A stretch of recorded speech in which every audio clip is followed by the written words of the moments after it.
Every video on this channel moves you one step closer to a government nursing job, improves your nursing knowledge and bedside skills. Watch till the end, learn something new today, and contact me using the WhatsApp link in the description below for exam ready PDFs.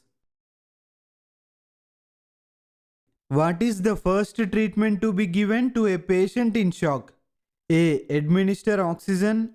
B. Give antibiotics. C. Give blood transfusion. D. Give sedatives. Correct answer A. Administer oxygen. The first treatment for a patient in shock is to administer high flow oxygen. Shock reduces the delivery of oxygen to vital organs. So giving oxygen immediately helps improve tissue perfusion and prevents organ failure. Once oxygen is started, the next steps include securing IV access, giving IV fluids, and identifying the underlying cause of shock. Which is the most reliable indicator of adequate tissue perfusion in critical care? A. Blood pressure. B. Urine output. C. Heart rate. D. Oxygen saturation. Correct answer B. Urine output.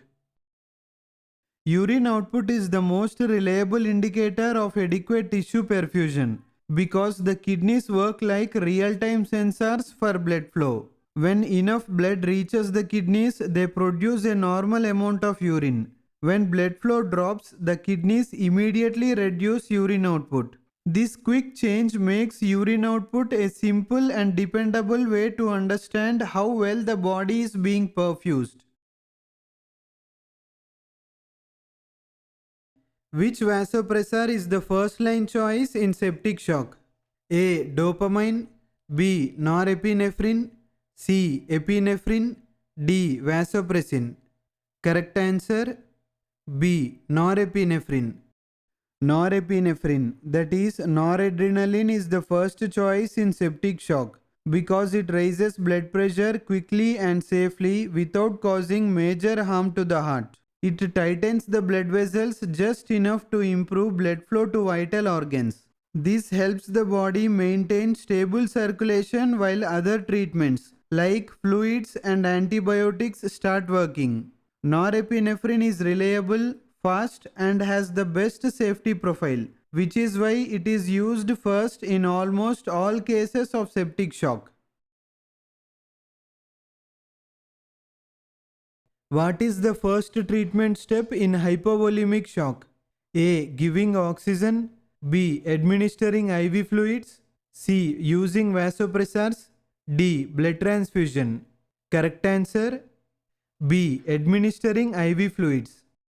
In hypovolemic shock, the body loses a large amount of fluid or blood and the circulation becomes weak. The fastest way to support the body is to replace this loss with IV fluids. These fluids help restore blood pressure and improve the flow of oxygen to vital organs.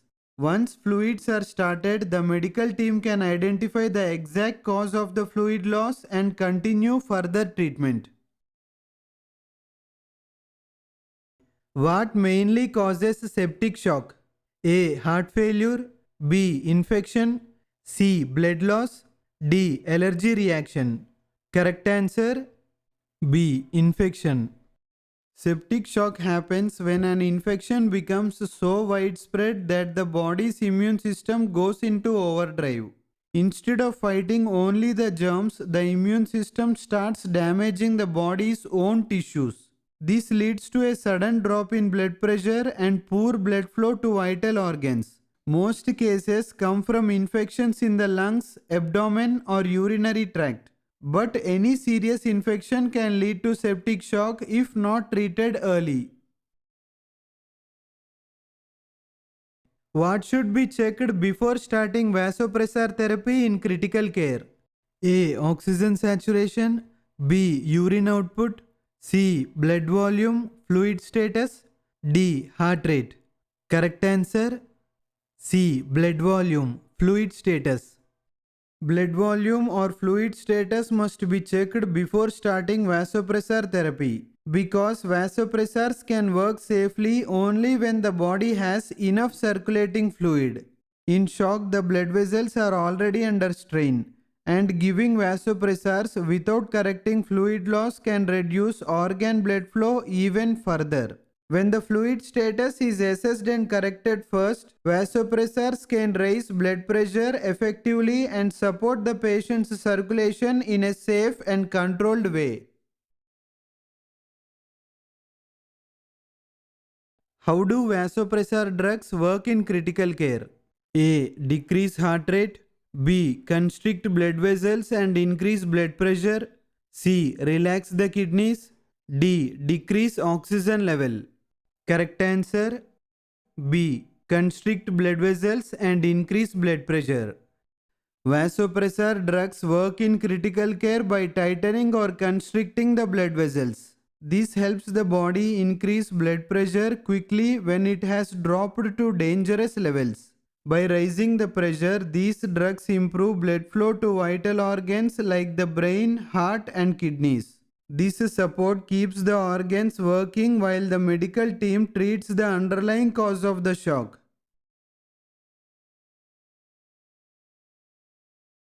Which electrolyte abnormality is most commonly seen in severe vomiting? A. Hyperkalemia. B. Hypokalemia. C. Hypernatremia. D. Hypercalcemia. Correct answer B. Hypokalemia. Severe vomiting causes loss of gastric potassium, leading to hypokalemia. This can cause muscle weakness and dangerous heart rhythm problems if untreated.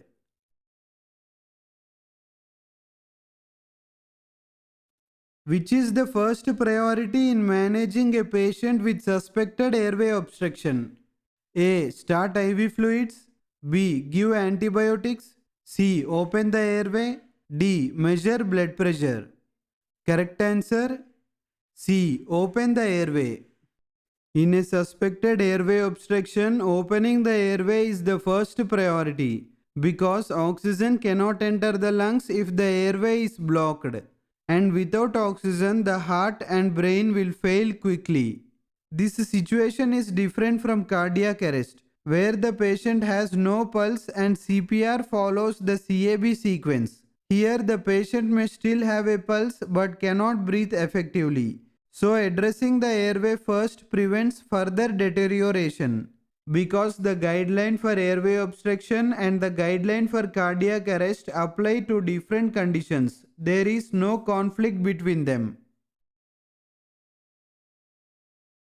Which drug should be given urgently to a patient with acute myocardial infarction? A. Paracetamol. B. Nitroglycerin. C. Amoxicillin. D. Furosemide. Correct answer. Drop your answers in the comment section below. For downloading PDF content and for latest updates, follow our Telegram channel. I have given the link in the description below. If you like this video, don't forget to hit that like button. Thanks for watching.